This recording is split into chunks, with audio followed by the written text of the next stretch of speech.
गेल्या दशकात देश आणि राज्य पातळीवर सार्वजनिक कर्जामध्ये लक्षणीय वाढ झाल्याचे चित्र समोर येत आहे, ज्यामुळे आर्थिक व्यवस्थापन आणि खर्चाच्या धोरणांवर नव्याने चर्चा सुरू झाली आहे.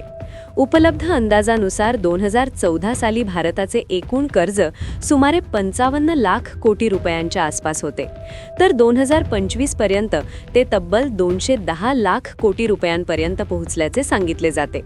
महाराष्ट्राच्याही बाबतीत अशीच वाढ दिसून येते. 2014 मध्ये सुमारे 2.5 लाख कोटी रुपयांवर असलेले राज्याचे कर्ज 2025 मध्ये अंदाजे 9.32 लाख कोटी रुपयांपर्यंत वाढले आहे.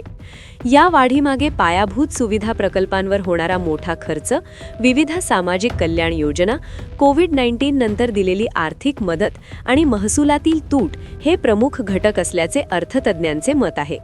विकासाला गती देण्यासाठी कर्ज घेणे ही सर्वसाधारण पद्धत असली तरी कर्जाची सतत वाढणारी पातळी आणि त्यावरील व्याजाचा बोजा ही बाब चिंतेची ठरत आहे. विशेषतः औद्योगिकदृष्ट्या प्रगत असलेल्या महाराष्ट्रात शहरीकरण आणि विकास प्रकल्पांसाठी निधीची गरज मोठ्या प्रमाणात वाढत असल्याने कर्ज उभारणी अपरिहार्य ठरत आहे. तथापि घेतलेल्या कर्जाचा उपयोग किती प्रभावीपणे आणि उत्पादनक्षम क्षेत्रात होतो यावरच आर्थिक शाश्वतता अवलंबून असते.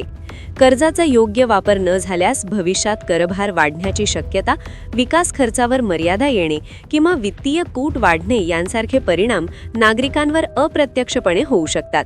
त्यामुळे वित्तीय शिस्त, पारदर्शकता आणि दीर्घकालीन नियोजन यांना अधिक महत्त्व प्राप्त झाले आहे. दरम्यान वाढत्या कर्जाबाबत समाज माध्यमांवर विविध प्रतिक्रिया उमटत आहेत. काही जणांनी याकडे चिंतेच्या दृष्टीने पाहत असताना तर काहींच्या मते विकासासाठी कर्ज आवश्यकच आहे.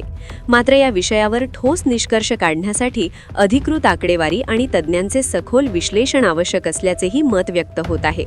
एकूणच आर्थिक वाढ आणि स्थैर्य यामध्ये संतुलन राखत कर्जाचे नियोजन करणे हेच आगामी काळातील सर्वात मोठे आव्हान ठरणार आहे.